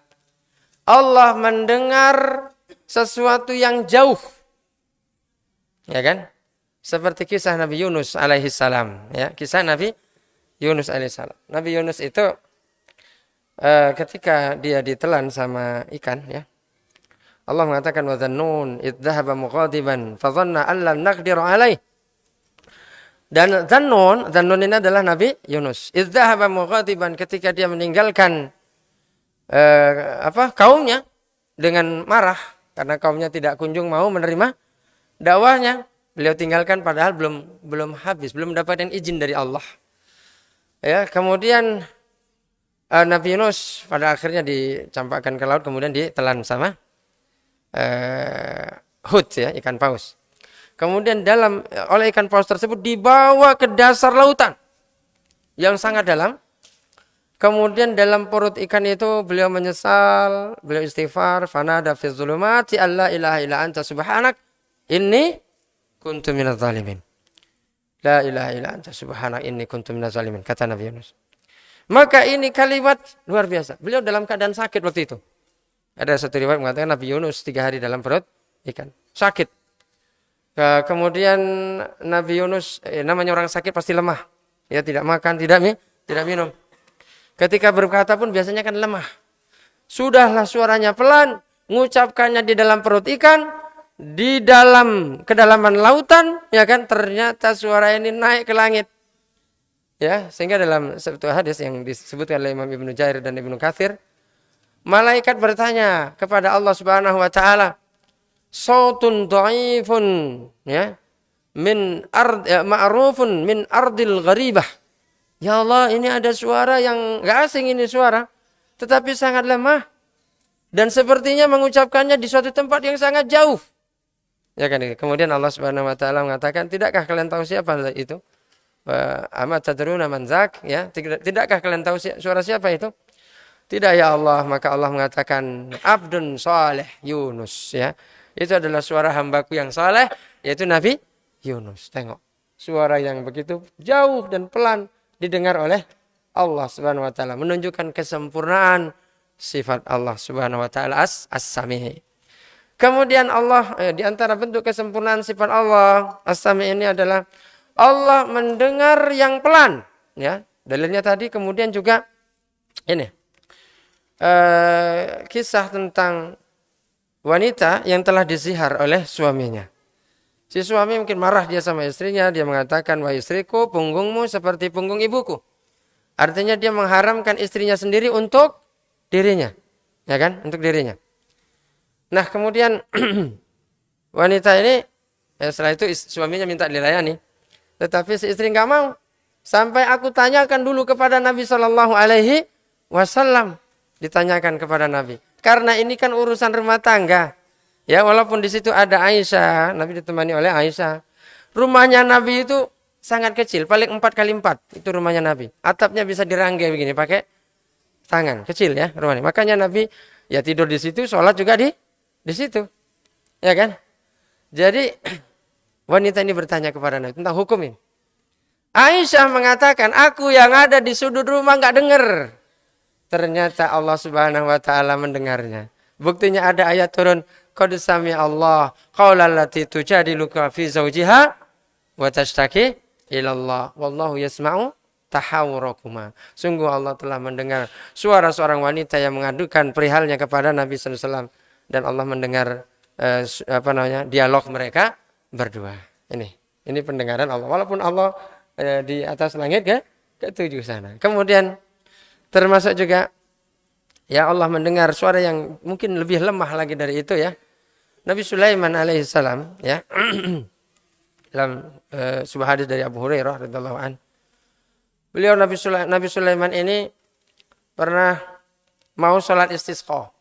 Diajaklah kaumnya untuk sholat istisqa. Namun di tengah jalan beliau mendapati ada semut yang terlentang tidur di atas punggungnya sambil mengangkat qawaimuha ya, tangan dan kakinya diangkat begini terlentang. Ternyata semut tersebut berdoa kepada Allah Subhanahu wa taala. Apa kata si semut? Allahumma ya Allah, inna khalqun min khalqik ya. Sesungguhnya kami adalah salah satu daripada ciptaanmu. Dan sesungguhnya kami Allah tidak ada satupun di antara kami yang tidak butuh dengan air yang kau turunkan. Artinya kami sangat butuh dengan air yang kamu turunkan. Dalam satu riwayat disebutkan, janganlah engkau halangi kami untuk menikmati airmu ya Allah. Kan gitu. Nabi Sulaiman mendengarnya. Kemudian Nabi Sulaiman balik dan berkata kepada kaumnya, sesungguhnya kalian sudah dicukupi dengan doa selain kalian. Kita akan dikasih hujan dengan doa selain kalian. Artinya sudah ada hamba Allah yang lain yang berdoa. Kan gitu ya. Nah seperti itu. Ini semut. Kalaupun ada suaranya, ya kan, misalnya kita kayak Nabi Sulaiman, paham bahasa semutnya. Karena semut itu kadang kalau jumpa sama kawannya dia mengantukkan kepalanya, kemudian habis itu berpisah. Tahu-tahu di sana ada sedikit secuil roti dirubung sama semut. Entah ngomong apa ini kan gitu kan. Mungkin di sana ada makanan, ayo sana, mungkin gitu ya. Tapi andai kata kita paham kayak Nabi Sulaiman, apakah kita bisa mendengarnya?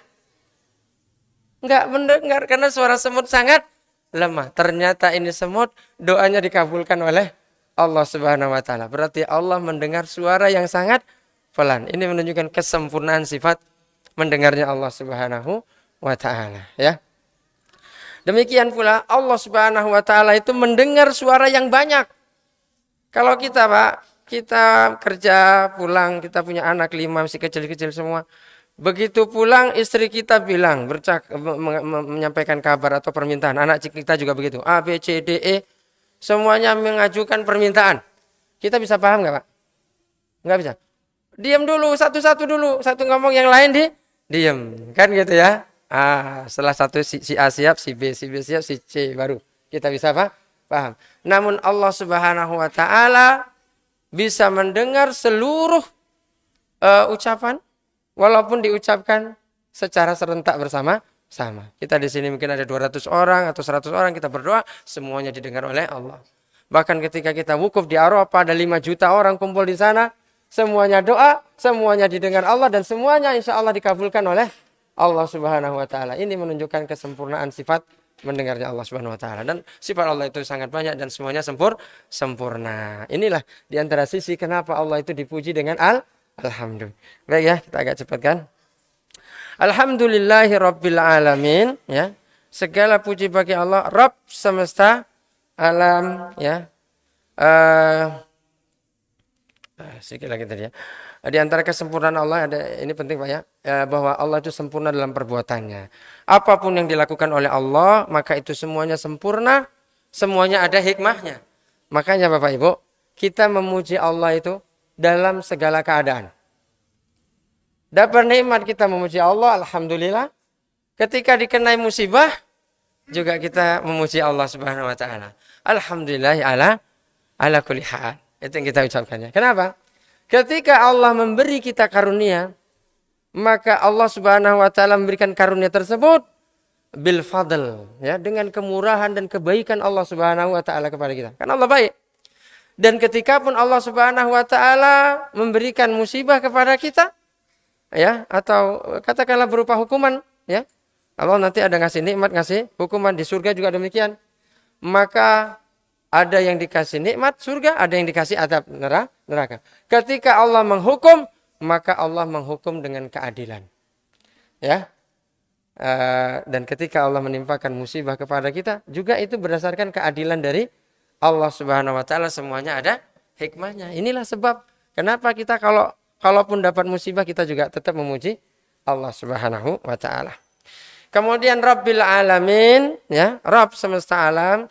Rabb itu mengandung 3 unsur, ya jamaah. Yang pertama Al-Khaliq, Al-Mudabbir, Al-Malik, Al-Mudabbir. Allah itu pencipta, Allah itu yang memiliki alam semesta ini, dan Allah lah yang mengatur alam semesta ini. Makanya para nabi kalau doa itu suka dengan menyebut nama Rabbi, karena terkandung 3 makna ini, ya. Rabbil Alamin, alam itu artinya semesta alam. Kullu ma siwallah fahuwal alam. Banyak kali alam itu. Maka para ulama mengatakan semua selain Allah itu adalah alam. Jadi malaikat, gunung, langit, bumi itu semuanya alam, ya. Ar-Rahmanir Rahim tadi sudah kita jelaskan. Maliki Yaumiddin, yang menguasai hari pembalasan. Malik bisa diartikan yang menguasai, yang memiliki, sehingga Allah yang mengatur hari kiamat itu. Atau yang merajai hari kiamat, hari pembalasan. Bapak Ibu yang dirahmati oleh Allah Subhanahu wa taala, perhatikan ya. Ketika kita membaca doa ini, Malik Yaumiddin, Allah yang menguasai hari pembalasan, maka tanamkan, resapi dalam hati kita bahwa nanti ketika terjadi hari kiamat, Allah penguasanya. Sehingga Allah yang berhak menyuruh, Allah berhak melarang, Allah berhak untuk ngasih hadiah, ngasih surga, dan Allah berhak untuk menyelamatkan hamba. Allah lah yang bisa menyelamatkan hamba dari neraka. Oleh karena itu tanamkan dalam diri kita, ya, keinginan ataupun permohonan kepada Allah, kiranya Allah selamatkan kita dari neraka dan dimasukkan ke dalam surga. Begitu ya. Malik Yaumiddin. Dan ayat ini juga mengajarkan kepada kita tentang akidah iman kepada hari akhir. Iman kepada hari akhir itu Bapak Ibu, ini penting sekali dalam rangka memotivasi kita untuk beramal. Ya, untuk beramal. Meninggalkan maksiat. Itu dasarnya adalah iman sama Allah dan hari akhir. Allah seringkali mengatakan, "Man kana yu'minu billahi wal yawmil akhir." Karena apa? Mereka yang punya iman kepada Allah dan hari akhir, mereka lah yang mau mentaati syariat-syariat Allah Subhanahu wa taala. Satu contoh gini. Dalam surah At-Talaq, Allah mengatakan, "Dzalikum yu'adzu bihi man kana yu'minu billahi wal yawmil akhir." Allah menyebutkan hukum-hukum terkait talak, cerai. Setelah itu Allah mengatakan, ini adalah hukum untuk siapa saja yang beriman kepada Allah dan hari akhir. Kan gitu kan? Artinya yang mau patuh kepada syariat Allah adalah yang iman sama Allah dan kepada hari akhir. Makanya jamaah, terkait dengan cerai, orang kalau nikah itu memang banyak yang berusaha untuk mengikuti sunnah. Apalagi yang sudah ngaji sunnah, gimana sunnahnya gitu ya. Tetapi ketika cerai, kadang-kadang orang yang sudah ngaji sunnah, ngaji salaf, juga tidak memperhatikan hukum-hukum Allah. Masih banyak orang yang mencerai istrinya ketika istrinya lagi haid. Ya itu kan nggak boleh. Atau setelah haid tapi sudah digauli, itu juga nggak boleh. Ya nunggu haid, nunggu bersih kan gitu. Kemudian cerai marah-marah, caci maki, kemudian memfitnah, menggibah. Biasanya seperti itu. Kalau sudah terjadi perceraian, makanya Allah katakan hukum-hukum ini untuk yang beriman sama Allah dan hari akhir. Karena yang beriman dengan Allah dan hari akhir, mereka lah yang mau mentaati aturan-aturan Allah. Kemudian iyyaka na'budu wa iyyaka nasta'in, kepadamu aku menyembah dan kepadamu aku mohon pertolongan. Ini adab. Sebelum kita minta tolong, kita menyembah Allah. Kalau kita menyembah Allah, kita akan ditolong sama Allah. Dan ketika kita bisa menyembah Allah karena pertolongan dari Allah Subhanahu wa ta'ala. Ya, nah begitu. Dan iyyaka na'budu, ini sebenarnya na'buduka ya, kalimat asalnya. Tapi maf'ulnya itu didahulukan daripada fi'il, dan fa'ilnya menunjukkan yufidul hasr. Artinya gini, kalau kita mengatakan na'buduka, kami menyembahmu, bisa jadi kepada selain Allah kita juga nyembah. Tapi kalau sudah iyyaka na'budu, hanya kepadamu aku menyembah, berarti kepada selainmu aku tidak menyembah ya. Kemudian yang berikutnya, ihdinas siratal mustaqim, tunjukilah kami jalan yang lurus ya. Jalan yang ini doa yang sangat baik ya. Banyak kebutuhan kita kepada Allah Subhanahu wa taala. Tetapi satu permintaan kita yang dicantumkan dalam surat Al-Fatihah adalah minta petunjuk. Karena kalau kita sudah ditunjuki oleh Allah Subhanahu wa taala, selesailah urusan dunia dan akhirat kita. Artinya kita akan beruntung di dunia dan akan beruntung di akhirat. Kemudian Shiratal Mustaqim. Shiratal Mustaqim itu jalan yang lurus ya. Ada sifatnya, ada konkretnya, ada orang-orang yang telah menempuhnya, ada fungsinya. Fungsinya menyampaikan kita kepada Allah dan surganya. Kemudian bentuk konkretnya adalah mengikuti Al-Quran dan sunnah Nabi Sallallahu Alaihi Wasallam. Ada orang-orang yang telah menempuhnya, yaitu Nabi dan para sahabatnya, sehingga kita tinggal mengikutinya. Kemudian ada sifatnya itu lurus, sehingga orang yang menempuh jalan yang lurus, ya, mereka akan merasa nikmat sebenarnya, karena jalan yang lurus itu kan cepat sampai dan enak untuk dilalui, ya. Kemudian juga bentuk konkretnya adalah mengumpulkan antara ilmu berdasarkan Al-Quran dan Sunnah dengan pemahaman yang benar dan amal. Ya, kemudian siratal ladzina an'amta alaihim, bukan jalan orang-orang yang engkau murkai dan bukan pula jalan mereka yang sesat. Yang dimurkai kata para ulama adalah Yahudi karena mereka punya ilmu tapi tidak mengamalkan ilmu, termasuk ilmu tentang kerasulan Nabi Muhammad yang sangat mereka ketahui. Kemudian yang berikutnya, bukan pula jalan mereka yang sesat. Yang sesat adalah kaum Nasrani karena mereka semangat beribadah akan tetapi tidak memiliki ilmu. Jadi untuk selamat dari kesalahannya orang Yahudi dan orang Nasrani, ya, maka kita harus berilmu kemudian mengamalkan ilmu yang sudah kita miliki. Andai kata kita sudah berada di atas hidayah, andai kata kita belum mendapatkan hidayah, kita minta hidayah itu. Andai kata kita sudah berada di atas hidayah itu, kita minta istiqomah. Andai kata kita sudah istiqomah, maka kita minta dibukakan pintu kebaikan yang lain, ya, kepada Allah Subhanahu wa taala. Ini barangkali yang dapat saya sampaikan. Semoga yang sedikit ini berfaedah, ya. Bahwa tadi Al-Fatihah merupakan rangkuman karena tauhid uluhiyah ada di dalam surat Al-Fatihah, yaitu iyyaka na'budu wa iyyaka nasta'in. Tauhid rububiyah juga ada, Rabbul Alamin. Alhamdulillahi Rabbil Alamin. Kemudian tauhid asma sifat juga ada dalam Al-Fatihah. Ar-Rahmanir Rahim, Maliki Yaumiddin. Nah, kemudian juga syahadat Rasulullah sallallahu alaihi wasallam itu juga ada, yaitu iyyaka na'budu wa iyyaka nasta'in. Karena kita nyembah Allah enggak mungkin, ya, melainkan melalui utusan Allah, yaitu Nabi SAW. Kemudian iman kepada hari akhir juga ada, Maliki Yaumiddin. Kemudian juga mengambil pelajaran dari kisah orang-orang terdahulu juga ada, yaitu siratal ladzina an'amta alaihim, jalan orang-orang yang engkau anugerahi nikmat, yaitu para nabi, para siddiq, syuhada dan orang-orang saleh. Ini barangkali yang dapat kita sampaikan, beberapa faedah yang bisa kita ambil dari surat Al-Fatihah ini. Semoga bisa kita pahami dan semoga setelah ini, ya, kita semakin paham, dan ketika kita membaca surat Al-Fatihah ini dalam sholat kita semakin paham dan semakin bisa meresapi dan mentadaburi surat Al-Fatihah ini, dan semakin khusyuklah sholat kita, sehingga nilai sholat kita semakin tinggi di sisi Allah Subhanahu wa taala. Amin ya rabbal alamin. Aqulu qouli hadza wa astaghfirullah li wa lakum min kulli dzambin innahu huwal ghafurur rahim. Subhanaka Allahumma wa bihamdika asyhadu an la ilaha illa anta astaghfiruka wa atubu ilaik. Assalamualaikum warahmatullahi wabarakatuh. Silakan, mungkin ada pertanyaan-pertanyaan, silakan diajukan.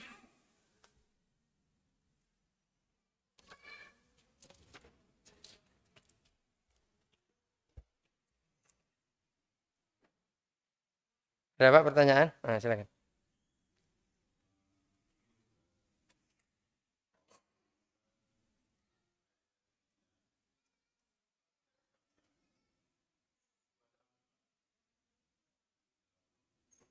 Hmm. Hmm.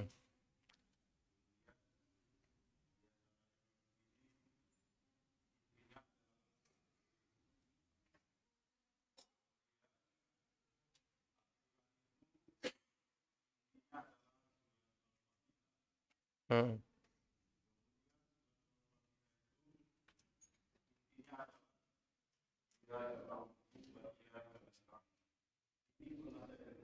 Hmm.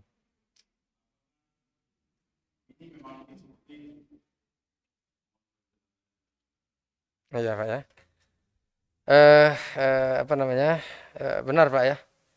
Memang demikian bahwa Allah memiliki banyak kitab yang diturunkan oleh Allah Subhanahu wa taala kepada hamba-hambanya, dan ketika kita beriman kepada Alkitab dalam rukun iman yang keberapa itu?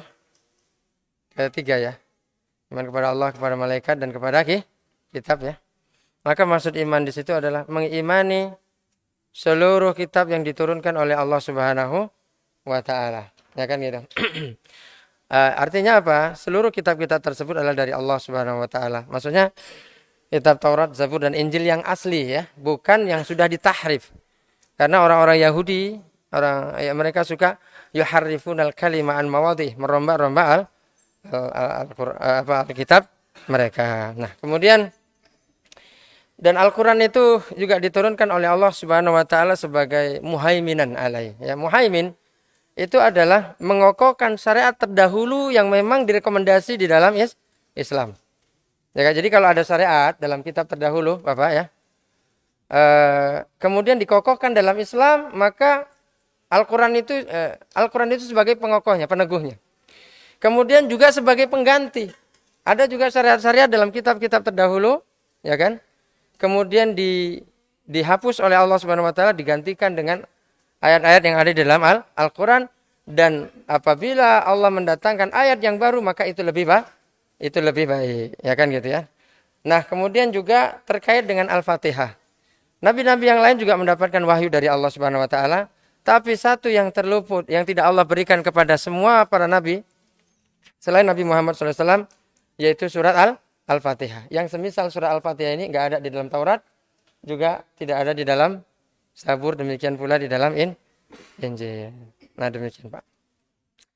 Dan Allah Subhanahu wa taala ya berkehendak untuk melebihkan satu surat dengan surat-surat yang lain. Walaupun semuanya itu wahyu dari Allah Subhanahu wa taala, tapi ada yang satu lebih utama dibandingkan yang lain.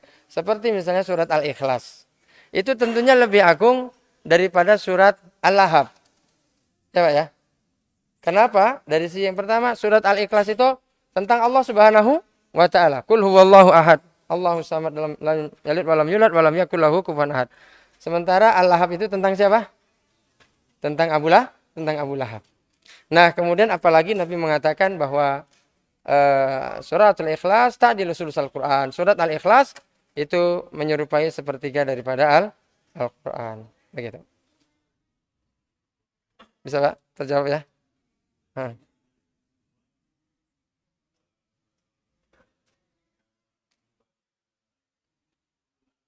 Ya, dan iya kan abudu itu kan artinya ajakan ya Pak ya. Ajakan kepada seluruh manusia agar beribadah kepada Allah Subhanahu wa taala dan meninggalkan seluruh peribadatan selain Allah. Dan inilah inti daripada dakwahnya para rasul. Ya kan itu ya, inti dakwahnya para rasul. Maka Nabi Nuh ya juga mengatakan mereka anibudullah ya malakum min ilahin ghairu, sembahlah Allah, kalian enggak punya Tuhan yang hak disembah selain Allah. Nabi Hud juga berkata seperti itu. Nabi Musa, Nabi Isa juga berkata seperti itu, Pak. Makanya ya ketika kita membaca ihdinas siratal mustaqim, itu kan letaknya setelah iyyaka na'budu wa iyyaka nasta'in. Itu janji kita ya sebenarnya ya.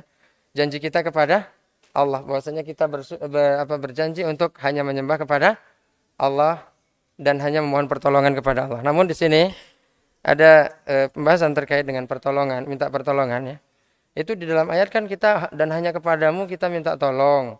Tapi faktanya dalam kehidupan kita kan juga sering minta tolong sama orang, kan gitu Pak ya. Seperti kita mau bangun rumah kita minta tolong sama tukang, mau ngebor sumur minta tolong sama tukang bor, kan listrik kita rusak minta tolong sama tukang listrik. Ini bagaimana?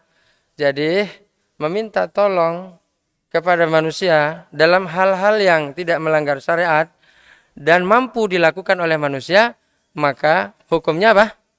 Dibolehkan. Ya, hukumnya boleh. Ya. Fastaghasahul ladzi min syi'atihi. Ini dalilnya kisah tentang Nabi Musa ketika mendapati ada kaumnya yang berantem sama suku Kipti. Kemudian suku Bani Israel ini minta tolong kepada Nabi Musa.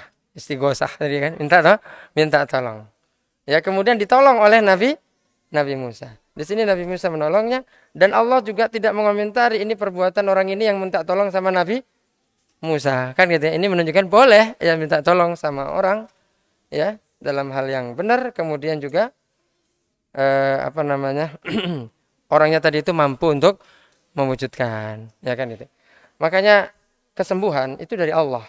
Ya kan? Kesembuhan itu dari Allah. Mungkin obat kita bisa terima dari dokter, tetapi kesembuhan dari Allah. Buktinya, tidak semua orang yang berobat itu sembuh. Ya kan? Ini bukti bahwa kesembuhan dari Allah.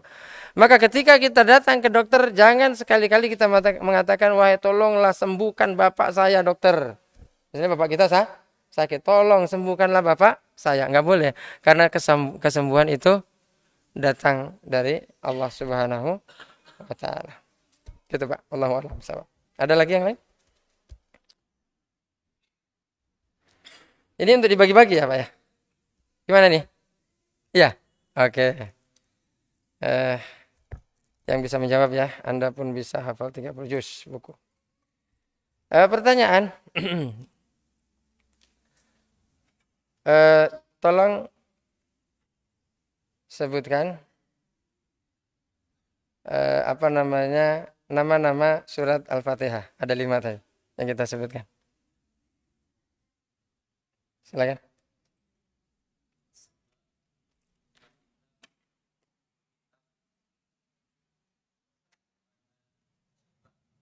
Ya. Fadhal, barakallahu fiik, jazakallahu khairan. Silakan diambil. Kemudian berikutnya ya. Gini.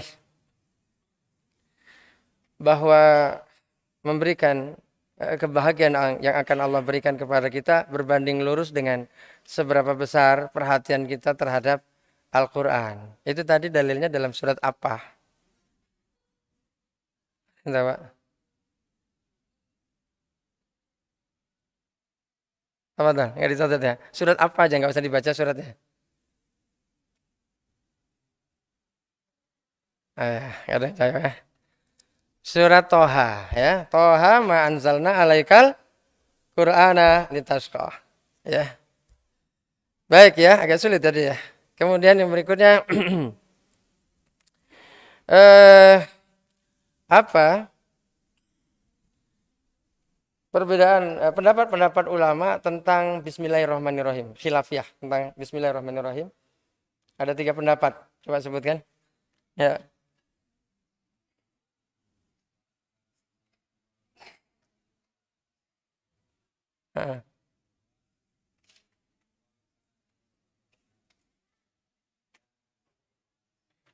Iya, ya. Ada satu lagi yang belum tersebut. Ya, satu lagi. Satu bagian surat Al-Fatihah, kemudian bukan bagian dari surat Al-Fatihah, kemudian satu lagi. Itu satu itu. Itu satu poin. Yang satu lagi adalah nah, bagus. Tafadhol. Silakan, Dek. Ini untuk antum. Akhi. Ya, betul. Antum juga. Betul, enggak masalah. Barakallahu fiik. Jazakallahu khairan.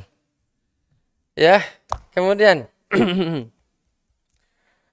alif lam yang ada dalam kalimat alhamdu itu apa fungsinya?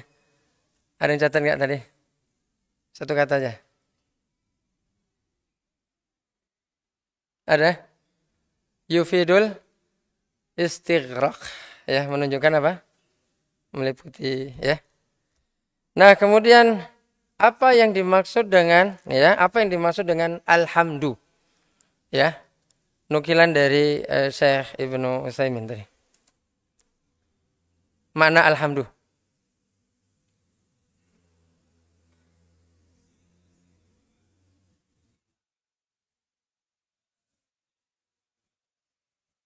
Iya, satu lagi sedikit lagi yaitu pengagungan. Pantul.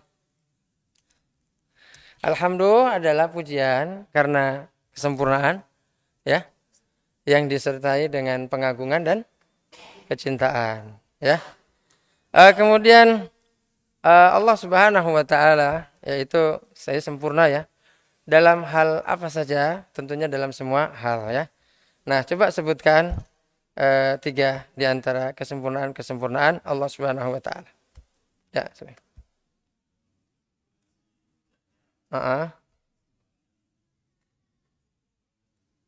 Iya, halo. Silakan, Pak.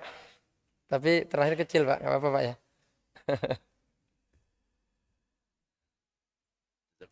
Jazakallah, barakallahu fiik. Baik, ada lagi yang ingin ditanyakan? Sedikit ya tambahan jemaah. Terkait nama ya. Nama-nama yang menjadi kekhususan bagi Allah ya, itu tidak cuma Allah saja ya. Ada nama-nama lain yang merupakan kekhususan bagi Allah. Ini nama-nama ini jangan kita namakan seseorang dengannya, apakah anak kita ataupun ponakan kita, kecuali dengan idhofah ya, dengan abdu ya di awalnya. Seperti Ar-Rahman, itu adalah kekhususan bagi Allah. Karena Rahman tadi kan artinya memiliki rahmat yang begitu luas. Enggak ada yang seperti ini kecuali Allah Subhanahu wa taala. Kita mungkin rahmat di satu sisi, tidak rahmat di sisi yang lain. Jadi enggak boleh ada orang namanya Rahman doang. Dan kawan kita yang bernama Abdurrahman jangan cuma dipanggil Rahman, tapi panggil secara lengkap. Abdurrahman. Ya kan gitu kan? Nah, kalau misalnya menamakan anak dengan Karim saja gitu masih boleh. Karim karena manusia ada yang mulia, Allah juga mulia tapi beda kemuliaannya ya. Termasuk juga As-Samad. Itu juga nama khusus bagi Allah. Allah tempat bergantung. Ya kan gitu ya. Nah, orang ketika di pesawatnya misalnya akan tergelincir, ya kan? Kepada siapa dia biasanya memohon?